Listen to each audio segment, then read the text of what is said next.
Aujourd'hui, au vestiaire, vraiment quelque chose d'intéressant. Tu vas pouvoir marcher avec ton médecin. Enfin, un sport à notre portée. On va aussi parler de patinage artistique et tu vas m'entendre parler en anglais. Et j'ai déjà hâte. Non, t'as pas hâte. Chasse et pêche, séducteur en chef, François-Xavier Thibault. Il est tellement bon là-dedans. Oh oui. Et on va parler de Ligue nationale de hockey. On va parler aussi du Canadien de Montréal. Les Alouettes qui commencent à battre un peu de l'aile. Désolé pour le jeu de mots. C'est quand même bon. Et sinon, j'ai retrouvé Swayman. Alors, bonne émission. Bon vestiaire à tout le monde. Namasté.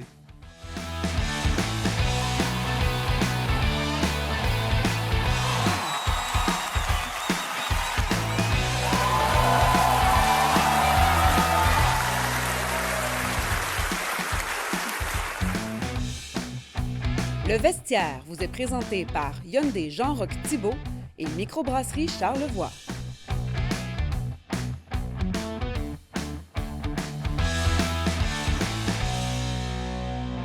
C'est le 20 octobre prochain qu'aura lieu la Grande Marche à Baie-Saint-Paul. Et pour en parler avec nous, Josiane Vézina de la ville de Baie-Saint-Paul. Bonjour. Comment vas-tu? Ça va bien, merci.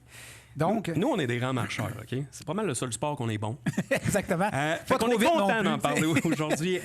Josiane, on va se tutoyer parce qu'on est amis. Oui. Et ce qui est plaisant, c'est que, je pense que Baie-Saint-Paul a été choisi pour cette première édition-là. Dans le fond, c'est eux qui vont organiser un peu cette marche-là. Oui, en fait, c'est Baie-Saint-Paul qui organise la marche, mais en collaboration avec la Grande Marche de Pierre-Lavoie. Ils nous ont contactés pour nous dire qu'il y avait quelqu'un qui était intéressé de la ville de Baie-Saint-Paul à organiser cet événement-là. Fait que j'ai On le cherche toujours. Oui, on le cherche toujours. J'ai sauté sur l'occasion pour dire, écoute, on va le faire. Ça consiste en quoi, la Grande Marche? En fait, la Grande Marche, là, le but ultime, c'est de marcher pour le plaisir. C'est pas une course. On marche tout le monde ensemble. C'est juste pour prôner les bonnes habitudes de vie. OK, fait que dans le fond, c'est un gros groupe qui part en même temps. Oui. C'est pas comme le rendez-vous de la santé, mettons. Non, c'est vraiment pas pareil. OK, puis l'autre chose que je trouve intéressante là-dedans, c'est que c'est peut-être la première fois que tu peux marcher avec ton médecin. Oui, exactement. Les médecins sont les bienvenus à venir, puis ils vont être identifiés à partir d'un dossard médecin de famille. Est-ce qu'on en a plusieurs de confirmés? On en a un pour l'instant, mais je sais qu'il va en avoir d'autres qui vont venir aussi.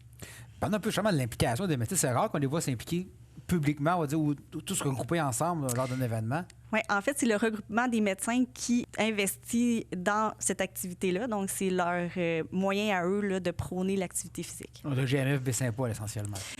En fait, c'est tout le regroupement des médecins. Là. Okay.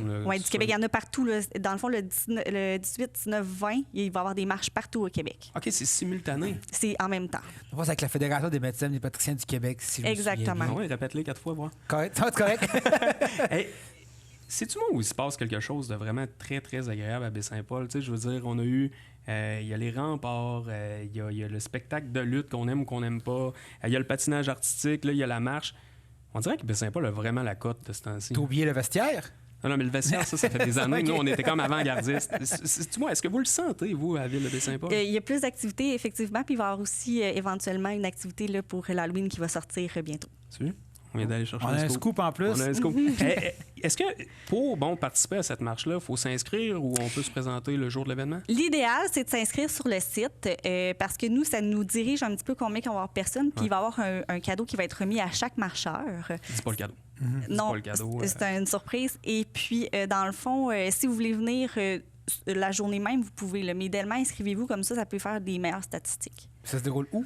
Ça se déroule à la Maison Mère. Donc, on va partir d'ici, où le chemin des Sœurs, et on va se rendre jusqu'au quai et on va revenir pour environ plus ou moins 5 km. En tout cas, c'est assez agréable. C'est les couleurs d'automne en plus. Je veux dire, c'est le parcours idéal pour faire ça. Exactement. Les heures, ça ressemble à quoi? Dans le fond, le site va ouvrir vers 9 h. À 9h45, il va y avoir un échauffement avec Alexandre Henry, kinésiologue. Ouais. Et le départ va se faire à 10 h. Et durant le départ, il va y avoir des activités soit physiques avec Alexandre ou soit plus intellectuelles avec ma mère Diane Amiotte, que vous connaissez tous. C'est dur de pas la connaître. Désolé. Là, qui va faire des questionnaires sur les bonnes habitudes de vie. Fait que tout au long du parcours, il va y avoir de l'animation. Puis au retour, à mi-parcours, il va y avoir les vergers Penneau qui nous ont offert des pommes pour tous les participants. C'est cool. Oui, fait que dans le fond, à mi-parcours, il va y avoir une collation, puis au retour, il va y avoir jeux gonflables, maquillage, musique et animation. Il va aussi avoir chacun son pain qui va avoir un service de restauration. De plus en plus, on parle des saines habitudes de vie. À quel point ça prend de la place à la ville? Quand vous faites votre programmation, à quel point ça prend de la place dans vos décisions? Bien, c'est sûr qu'aujourd'hui, on prône vraiment les bonnes habitudes de vie, autant pour l'alimentation que l'activité physique. C'est bon pour notre population, autant pour les personnes âgées que les enfants, que les familles. Nous, on veut que notre population reste active. Ben, tu sais, parce que souvent, c'est facile à dire, mais on le fait plus ou moins. Là, je veux dire, là, au moins, on a quelque chose en bout de ligne pour le faire. Puis moi, je pensais qu'il allait y avoir des médecins pour faire des prescriptions sur le site, du speed dating de patients. Prendre des rendez-vous, Mais là, j'ai compris que c'était pas ça du tout. Ils vont t'aimer. Écoute, moi, j'en ai un de famille. Je veux pas. T'es correct. Mais je voulais dire, est-ce que, on a les médecins qui vont être là sur place, mais on parlait d'une première édition pour Baie-Saint-Paul, mais c'est une première édition? Je parle de l'histoire pour cette marche-là avec les médecins. Y en a-tu déjà eu avant? Non, en fait, c'est vraiment là, les médecins qui prônent ça. À Baie-Saint-Paul, je sais que ça a déjà été fait dans le passé, mais je sais pas quand puis avec Non, puis moi, ça me dit rien pantoute. mais je le sais que dans la région, il va en avoir d'autres. Puis ça fait, je sais pas combien d'années là, le défi a lieu, là, mais non, c'est vraiment prescrit là, par les médecins de famille. Avez-vous des objectifs? Ouais. Combien de participants vous aimeriez avoir pour En l'édition? millions. Et millions. Non, je pense pas que ça va se rendre jusque-là à En Baie-Saint-Paul. millions, là. n'exagérera pas. Là. Mais pour vrai, non, parce que c'est la première fois qu'on fait ça, donc on fait ça vraiment plus léger. Et si on voit que ça fonctionne pour les années précédentes, on va investir plus. Ben, c'était ça ma question. On vise-tu un objectif l'année prochaine? Bien, j'espère. Ouais. C'est ça. Dans le fond, si on voit que la population embarque et que ça marche vraiment bien, bien, c'est sûr que l'année prochaine, je vais demander une subvention supplémentaire de la Ville. Et puis, ça va faire qu'on va peut-être pouvoir avoir des spectacles, nous aussi, puis l'animation supplémentaire. Ben, déjà, je trouve que la panoplie que vous offrez est quand même bien. Je pense que ça va donner le goût à plusieurs qui nous écoutent. Donc, juste de rappeler où aller pour s'inscrire, je pense que c'est important. Là. Onmarche.com. Onmarche.com, sinon sur les pages Facebook de la Ville ou peu importe. Oui, c'est ça. Il va y avoir des publications qui vont sortir. Josiane, je crois qu'on va se croiser le 20. Oui. Ouais, je pense que je me mouille. Ah, on s'en connaît. Tu viens? C'est notre sport, là. On y va. On y va, c'est beau. Hey, merci beaucoup, merci Josiane. beaucoup. Merci, Josiane.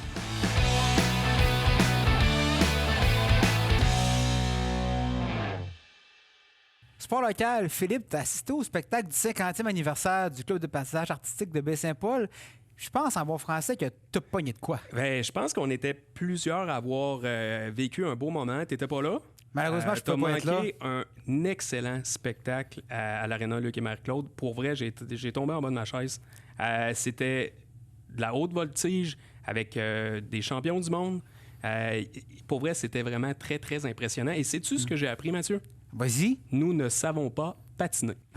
Je m'en doutais fortement. Non, mais là, tu t'en doutes, mais c'est assez clair. C'était quoi assez ton... impressionnant. Qu'est-ce qui t'a le plus marqué durant le spectacle? Tout, honnêtement, de A à Z. La relève au début, comme les champions du monde par couple, à la fin, ils ont été généreux. Ça a été bien organisé. Il y avait du monde. Le monde a répondu présent. Donc, c'était vraiment intéressant. Et pour la cause... Écoute, je me suis entretenu avec les champions du monde 2024 par couple, qui est Dina Stellato-Dudek et Maxime Deschamps. Et pour vrai, ils sont très sympathiques. Et là, je vous avertis à la maison, j'ai sorti mon anglais du dimanche un samedi. Ça donne ce qu'il faut. Mais vous allez voir, Dina aussi a pris le temps de répondre en français. Donc, c'est vraiment très sympathique de sa part. Alors, on écoute ce que ça donne. Donc, au vestiaire, c'est vraiment un immense plaisir de recevoir le couple de champions du monde en danse. Et c'est pas rien à Baie-Saint-Paul. Je veux dire, on a eu une belle brochette d'artistes, des champions. Il y en a eu plusieurs sur la glace. Il y a un beau momentum présentement à Baie-Saint-Paul. Et pour ce faire, Maxime et Dina, merci d'être ici ce soir. Merci beaucoup. Merci. La première question que je me pose, Maxime, ça va être à toi. J'imagine que des invitations comme ça, vous en avez quand même plusieurs dans une année. Pourquoi avoir choisi Baie-Saint-Paul? Dans le fond, d'être venu ici, ça tombait bien dans notre calendrier. Ça tombait entre deux compétitions. On voulait venir essayer des choses pour nos programmes. On a fait plusieurs changements dernièrement. Donc, ça la donnait bien de pouvoir pratiquer. Puis, vous avez quelqu'un de spécial ici, Benoît Lavoie, qui était là aussi pour regarder nos programmes puis nous donner des commentaires. OK, fait que ça je pense, on l'ignorait pas mal tous à la maison. Benoît est comme un coach, un peu, une expertise externe qui vous donne des inputs. Oui, Benoît Lavoie, dans le fond, il est le vice-président de l'Union internationale de patinage, ce qui n'est pas rien. Il a été juge très longtemps, il était juge aux Olympiques, juge, oui, plusieurs compétitions internationales, donc il a une très grande expertise pour nous habituer. Dina, first of all, let me apologize for my poor English. Ton anglais, c'est really good. Ton français est très bon aussi. Just to because of you tonight, so many boys understand that they don't skate. We don't able to skate. We play hockey, but we run on ice. And you are so magic. So how is to just practice your routine here, but no judging, just for fun. This is the best time of the year. Oui, c'est plus facile que competition. And aussi, the crowd. Il donnait maximum like beaucoup de encouragement and cheers, and it makes us happy. But do you have the mindset of competition when you do that? No. No? Non? Un petit peu, parce que ça reste une routine de compétition, mais en même temps, on veut divertir la foule, on veut prendre cette opportunité pour vraiment mettre plus vers la foule, partager avec eux. Donc, on utilise ces moments-là pour pratiquer ça. Et justement, ce soir, vous avez utilisé votre prestation pour pratiquer des choses que vous allez mettre dans votre programme éventuel? Oui, dans le fond, on vient d'une compétition il n'y a pas longtemps. On a fait plusieurs modifications dans le programme au niveau des transitions, ce qui est tout le patinage entre les éléments. Donc, on voulait venir pratiquer ici ce soir nos nouvelles transitions et devoir être capable de l'exprimer au public. C'est pas facile qu'on fait des changements comme ça. Il faut s'habituer, savoir où est-ce que l'autre y va et tout, mais c'était un bon test ce soir. Et justement, j'aimerais, parce que vous l'avez compris, que c'est une nouvelle installation pour Baie-Saint-Paul. C'était comment? Ça répond au standard? Oui, c'est une super belle aréna. Oui. Ça sent super bien. La glace, c'est numéro 1. Super. And Dina, what's next? I think you're busy right now. So what's the plan for the next season? Oui, nous commençons la nouvelle saison. And nous compete in 2 semaines en Halifax. And 2 semaines après, nous compete encore en Finland, Helsinki, Finland. And hopefully, nous compete encore 2 semaines après en France. Wow. It's short between competitions. Oui. Oui, c'est une série Grand Prix. Donc, c'est plusieurs compétitions en très peu de temps, puis il y a une finale à la fin au mois de décembre. Donc, on espère pouvoir se qualifier pour la finale. C'est pour ça qu'on est venu pratiquer ici ce soir pour voir les choses pour être vraiment prêt pour. Et j'ai vu beaucoup de jeunes avec les yeux qui brillaient ce soir, des jeunes qui pratiquent le sport ici. Est-ce que vous les avez rencontrés? Est-ce que vous avez pu discuter avec eux? On a eu la chance, avant le spectacle, de les rencontrer en haut, leur signer des autographes, on a pris des photos avec eux. Puis c'est des moments magiques. Je me souviens moi-même, en étant jeune, j'avais eu la chance de rencontrer des bons patineurs, puis ça m'a fait rêver, puis c'est ce qui a permis d'être ce que je suis aujourd'hui. Dina, Maxime, merci beaucoup. Your French is awesome. Merci, c'est très apprécié au nom de Baie-Saint-Paul, au grand complet. Je peux juste vous dire merci, puis merde pour la suite. Merci Baie-Saint-Paul. Merci beaucoup, c'est bon.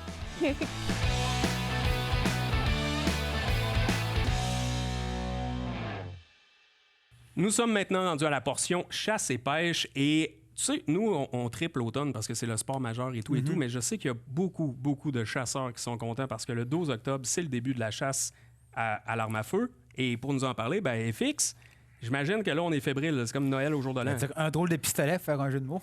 Oui, la fébrilité est dans l'air, concrètement, parce qu'on le sait. Les armes de jet, arc et arbalète, c'est des armes de courte portée. Ça rejoint pas tout l'ensemble des usagers de la forêt. On le sait, ils vont avoir un certain pourcentage qui vont aller à la chasse. Mais moi, je serais prêt à dire, mettons que 3 chasseurs sur 10 ou 4 chasseurs sur 10 vont aller en forêt pour chasser avec un arbre de jet. Mais avec les armes de longue portée, ça va toucher autant la relève, les femmes, les chasseurs expérimentés, comme aussi les personnes plus âgées, les coutumes plus ancestrales. Ça va rejoindre tout le monde. Et aussi, en plus, cette fin de semaine concorde avec l'Action de grâce, donc un congé de 3 jours. Souvent, ça va permettre d'avoir des beaux moments en famille. La chasse à l'orignal en fin de semaine va commencer pour l'ensemble des chasseurs. On est très fébrile. Je reprends un volet de question de niaiseuse de Philippe l'année passée qui était excellent. On peut-tu faire la chasse aux deux? C'est-à-dire commencer à l'arbalète puis finir à la carabine, ou ça prend un permis? Tu as droit à un permis pour les deux? Le permis provincial en soi, si on a notre cours d'armes, d'arc et arbalète et d'armes à feu, c'est possible d'avoir un permis pour participer aux 2 saisons de chasse. Si tu n'as pas ton cours d'arbalète, ton cours d'arc, tu peux juste participer à la saison de l'arme à feu. C'est des cours qui se font par la Fédération des chasseurs-pêcheurs du Québec. C'est un cours en ligne, ça se fait très bien. Le maniement d'armes se fait en salle, mais oui, c'est possible. Merci. FX, je vais essayer de pallier à sa question. Quand on dit courte distance là, pour les armes, là, on parle de quelle distance exactement mettons, là, pour arc, arbalète? Selon les théories, l'arme de jet, on peut la considérer comme une arme de courte portée de 0 à 30 ou 40 mètres. Exemple. On parle de 125-130 pieds maximum. Une arme de longue portée, c'est les armes à chargement par la bouche, les fusils, exemple de calibre 12, ou exemple, une arme à feu comme une carabine, à percussion centrale ou à percussion latérale qui va faire la job. Si on revient aux moutons, donc là, tu commences... C'est les orignaux. Ah, j'ai pas suivi. Donc, 12 octobre prochain, c'est le début de la chasse à l'arme à feu. Ouais. La semaine passée, il y a 2 semaines, tu as parlé que là, la chasse était décalée un petit peu. Est-ce que ça a un impact? Oui, ça a un impact. C'est sûr et certain qu'en fin de semaine, le chasseur qui est habitué de chasser, exemple, le 25 septembre à carabine, qui commence sa chasse où est-ce que la saison finissait avant, c'est une approche complètement différente. Parce qu'on le sait, la vulnérabilité des orignaux a complètement changé en forêt. On le sait, comme j'ai expliqué dans la dernière chronique, que 80% des femelles se font accoupler du 20 septembre au 7-8 octobre. Donc là, on est le 12 octobre. Il reste pratiquement 20% de femelles qui est pas accouplées. C'est une opportunité quand même à saisir en tant que chasseur. Pour la simple et bonne raison que les mâles, souvent, vont être encore à la recherche de femelles pour reproduire le plus de femelles possible en vue de l'automne. Donc souvent, les juvéniles, les mâles d'1 an et demi, 2 ans et demi, qui n'ont pas encore eu leur chance de participer à l'activité de rut, vont souvent être à la recherche d'une conquête et ils vont en faire des grands trajets, des grandes migrations entre les montagnes pour rejoindre le plus de femelles possible. Donc, eux vont être très réceptifs aux appels. Le mâle dominant en soi du territoire va toujours être réceptif, mais va peut-être être un petit peu plus passif dans son approche pour être plus méfiant parce qu'il connaît déjà ses femelles par les odeurs, par les vocalises, par aussi les hardes qui se tiennent dans les montagnes. Donc, ça va être une bonne période aussi pour récolter les jeunes mâles. Mais tu sais, en même temps, ça brise la routine. Tu sais, je veux dire, c'est quand même le fun. C'est une autre approche. C'est d'autres manières de caler. Tu sais, je veux dire, tu sais, c'est une autre game. Là. Oui, un autre défi. Mais attention. Il faut faire attention à ça parce que cette période-là a été souvent le début de longues carrières de chasseurs dans le passé. On le sait. À une certaine époque, la chasse commençait à l'Action de grâce. C'est une tradition dans les années 60, 70, les années 80, 90. C'était la date à avoir dans le calendrier. C'était l'ouverture de la chasse à l'orignal à l'Action de grâce. Maintenant, dans les années 90, fin des années 90, début 2000, on a vu une forte population, on a vu la population grossir rapidement et le ministère s'est adapté à ça en mettant une période de chasse plus hâtive pour l'arme à feu et en ouvrant maintenant une période de saison pour l'arc et arbalète, pour les armes de courte portée aussi. Donc, si on revient il y a 40 ans, on chassait à cette période-là. Si on revient il y a 30 ans, c'était cette période-là. Donc, on revient un peu à l'ancienne période populaire auprès des chasseurs québécois. Là. En même temps, l'année passée, puis l'autre d'avant, on chassait à 25 degrés. Ouais. Puis là, cette année, ça ressemble bien plus à un automne conventionnel. Oui, mais ce qui est vraiment intéressant cette année, que moi j'étais en forêt en fin de semaine, je l'ai remarqué, les feuilles sont beaucoup plus vertes qu'à la normale à cette période-ci. Ce qui veut dire feuilles vertes, nourriture disponible pour les orignaux. Parce que souvent, le risque pour un chasseur d'orignal le 12 octobre, c'est est-ce que je vais avoir de la nourriture dans mon secteur de chasse? Comme on peut voir sur l'illustration, c'est un orignal que j'ai récolté l'an dernier. Je pensais que tu voulais qu'on regarde les feuilles. Il y avait du feuillage vert, un petit peu de feuillage jaune. On le voit, il reste un petit peu de nourriture disponible. L'orignal ne mange pas de feuilles jaunes. Il va manger vraiment des feuilles fraîches qui n'ont pas été contaminées soit par le facteur de gel ou la photopériode. Donc, c'est sûr et certain qu'à cet ainsi de l'année, moi, j'ai remarqué plus de feuilles vertes qu'en normal un 10 octobre. Il y a plus de chances d'avoir une présence d'orignaux sur place. Bien, c'est sûr. Si tu as un site nourricier proche de ton emplacement de chasse, moi, je pense que ça peut augmenter tes probabilités de succès. Parce qu'on le sait, nourriture égale orignaux. Un orignal a besoin de 50 livres de feuilles par jour, bon an, mal an, au minimum, pour survivre. Donc, si vous avez une zone, exemple, avec de l'érable, du bouleau, du trempe, du peuplier, cerisier... Comment c'est cute. Ben oui, c'est une belle bête, mais ça, faut que ça mange. Fait que c'est une opportunité à saisir à cet ainsi de l'année. Il faut trouver le garde-manger. Où est-ce qu'ils sont? Fait qu'à date, c'est satisfaisant, là. Ben, moi, je suis encouragé parce que c'est une période quand même, si tu connais pas trop les habitudes de l'orignal, les habitats à cibler à cette date-ci, ben si au moins tu as des bords de chemin avec de la nourriture, tu as des sources de cours d'eau qui ont, exemple, du feuillage proche, des coupes forestières, ça va te donner du succès. Fait que plus facile un peu. Oui, à cause que de la verdure. Parce qu'en temps normal, ce serait plus difficile.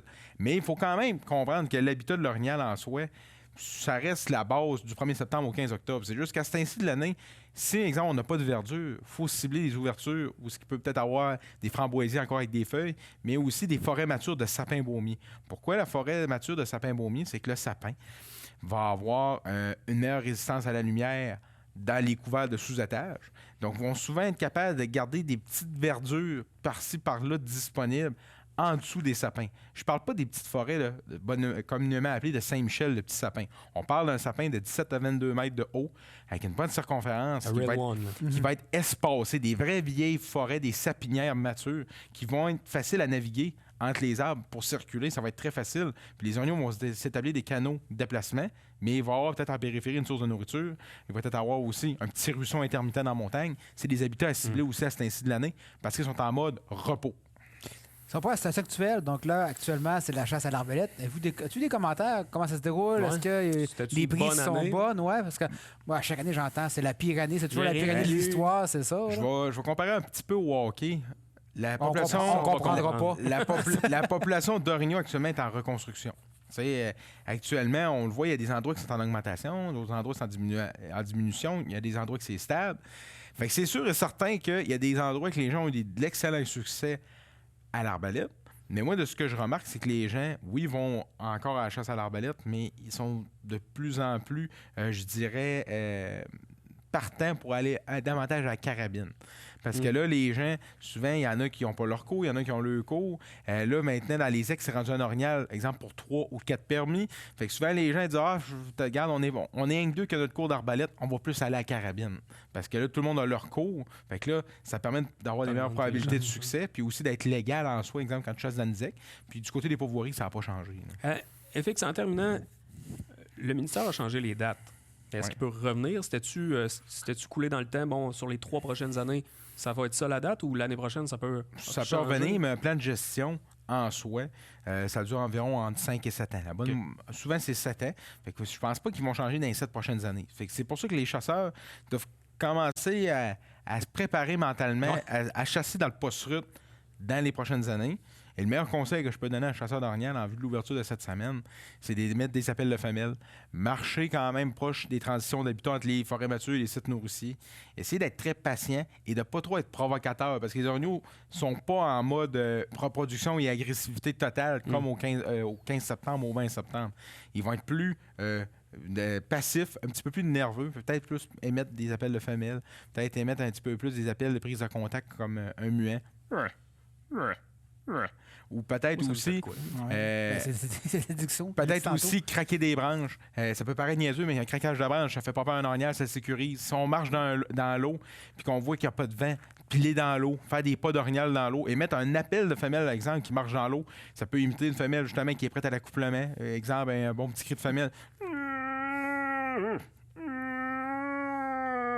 Tu sais, des appels plaintifs, des appels qui vont être vraiment dire « Je suis prêt, viens m'accoupler, je suis disponible ». Mais le mâle, peut-être qu'il est en périphérie à 400-500 mètres, il va dire « Hey, j'ai une femelle qui est dans le coin, j'ai pas encore eu ma chance, je vais aller tenter le tout pour le tout. » Elle fait partie du 20 %. C'est facile, eux autres. Un spécialiste de la séduction. Hey, merci, fort intéressant. Merci beaucoup encore une fois. Toujours impressionnant. Ça fait plaisir. Merci.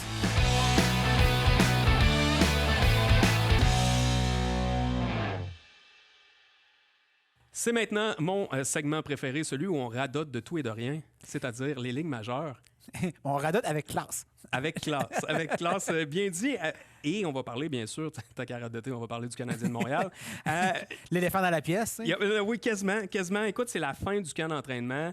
On a déjà la liste de qui va faire partie du club, les 23 joueurs. Est-ce que de ton côté, tu parles d'un bon, moyen ou très ordinaire camp d'entraînement pour le Canadien? Je vais dans le très ordinaire, sérieusement.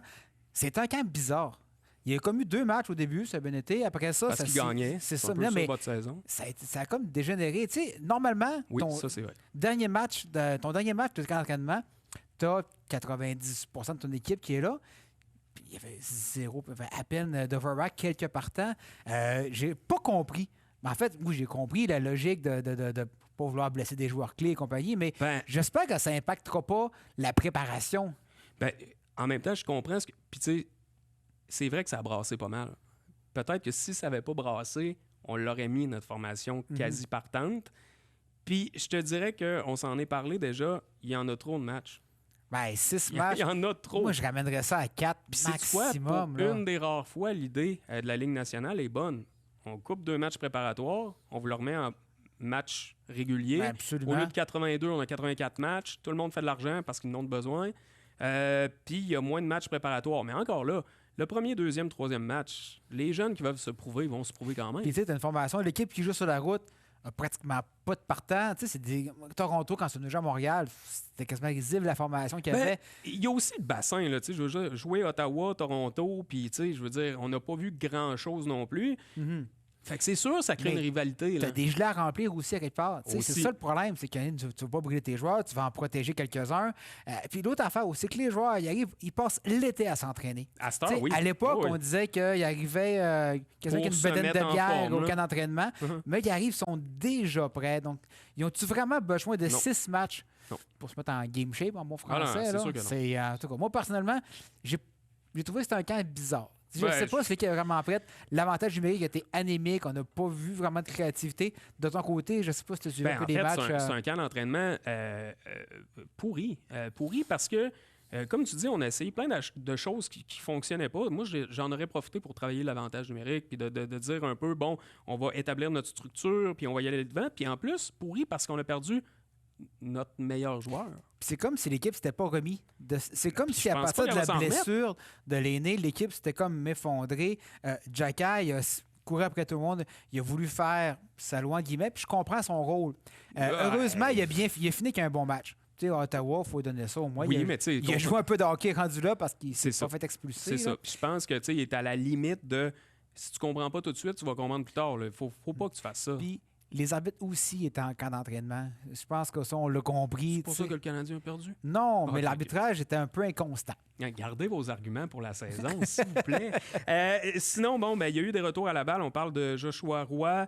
Il y a aussi Jayden Struble, ça qui a été une surprise de son côté. Ben, surpris, il est arrivé, il a fait exact. Celui que moi, à mes yeux, c'est le défenseur qui a eu le meilleur camp.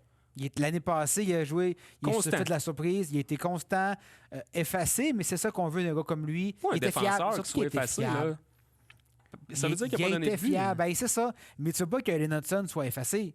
Tu sais, Non. tu veux qu'il soit présent, tu veux qu'il soit visible. Mais encore là, pour une première année, j'aimerais ça qu'il soit comme là puis pas là. Tu sais. Tu veux qu'il soit visible pour les bonnes raisons. Tu veux Ouais. pas qu'il soit visible pour les revirements.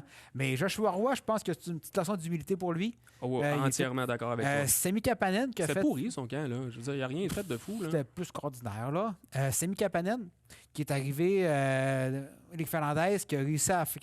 qui est encore là aujourd'hui. Il va-tu rester toute la saison? Moi, il est J'espère arrivé, il juste- s'est fait un... J'espère une juste qu'on place. va lui donner une chance.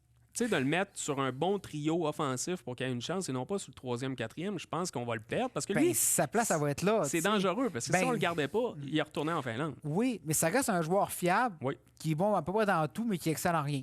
On va dire ça comme ça. En terminant, je te repose une question. Vas-y donc. Le Canadien va-tu faire les séries? Je vais dire oui, juste pour le plaisir. Mais écoute, je C'est te beau être poserai fan. poserai même pas la question. Là. Tu peux m'imposer, moi? Ben, moi, je pense que le Non, Canadien, ils font pas. c'est quand même amélioré. Ah, c'est un éternel Pas beaucoup, naïf. mais c'est un peu amélioré. Ligue Any- nationale de hockey. Ben, écoute, tu m'as posé une question il y a 2 semaines. Est-ce que tu t'en rappelles? C'est long. Ah oui, le gardien partant des Bruins. Tu veux que je te le...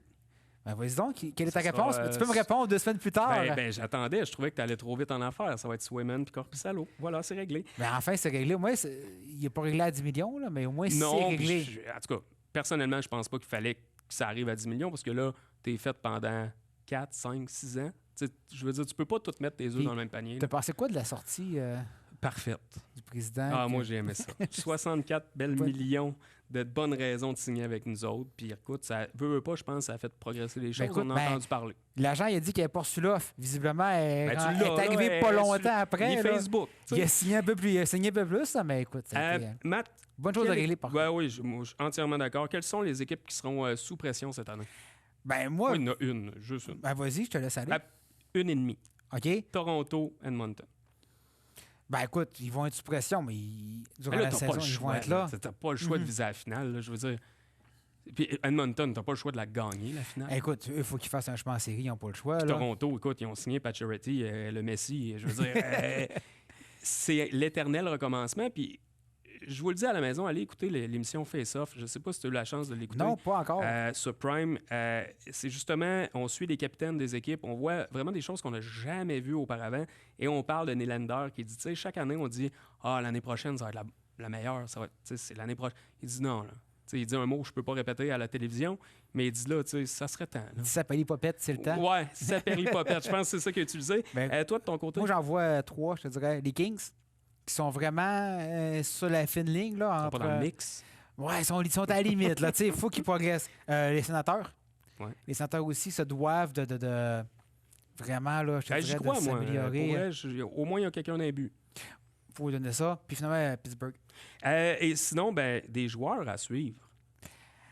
Écoute, difficile à dire, mais moi, je pense que je vais regarder les jeunes. C'est Brini à San Jose, Ouais, le là, il y a premier une blessure choix. un petit peu. Moi, c'est Bédard, un peu dans la même veine. Voir qu'est-ce qu'il va faire pour une deuxième. Tu sais, on parle tout le temps de la deuxième année. Est-ce qu'il va être capable de surmonter cette fameuse gang de la deuxième année? Moi, je pense que oui. Je veux dire, c'est un joueur d'exception quand même. Puis je veux surveiller Crosby. Oui, qui a signé un beau contrat de loyauté envers les Pingouins. 2 ans. Il a lancé un message à toute la Ligue. Il marche encore quand même pas pire. J'ai hâte de voir la relève. J'ajouterais dans le mix aussi Lane Hudson. J'ai hâte de le suivre quand même pour voir qu'est-ce qu'il va faire comme défenseur. Je sais que toi, c'est pas ton équipe, là, mais en tout cas, il va être intéressant à suivre quand même. Soit objectif un minimum. Il n'y a rien. Tu as le droit des fois. Mais que ça commence. C'est Rooney non plus, puis tu vas le suivre, à ce que je sache. Oui, parce que c'est un premier choix incroyable. Okay. Je veux dire, c'est pas le Canadien.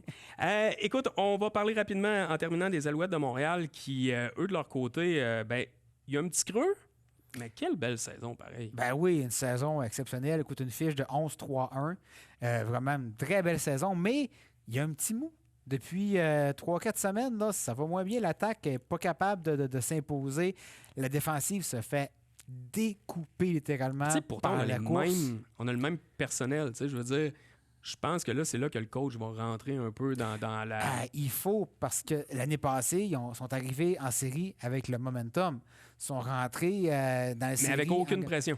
Exactement. Un peu comme les Argonauts cette année. Les Argonauts, ils arrivent avec un club... la comparaison... Cette année versus l'année passée, je trouve que les Argonauts, c'est une bonne comparaison. Ils ont fini la saison un peu comme les Alouettes. Ils sont arrivés un peu mollo en série, puis ils se sont fait surprendre par les Alouettes. Donc, c'est le piège qui les guette, je crois. Mais... C'est ce qu'on dit tout le temps. C'est le momentum, quand tu rentres dans les séries, qui fait comme foi de tout.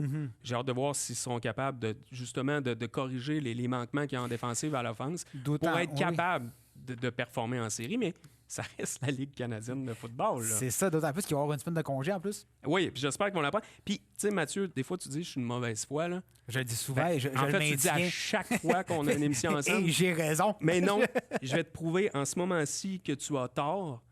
Je pensais jamais dire ça dans l'émission, mais PKP fait une bonne job. Ah, absolument. Rien à reprocher. Écoute, c'est un excellent propriétaire. Il est discret quand c'est le temps. Je suis pas bien.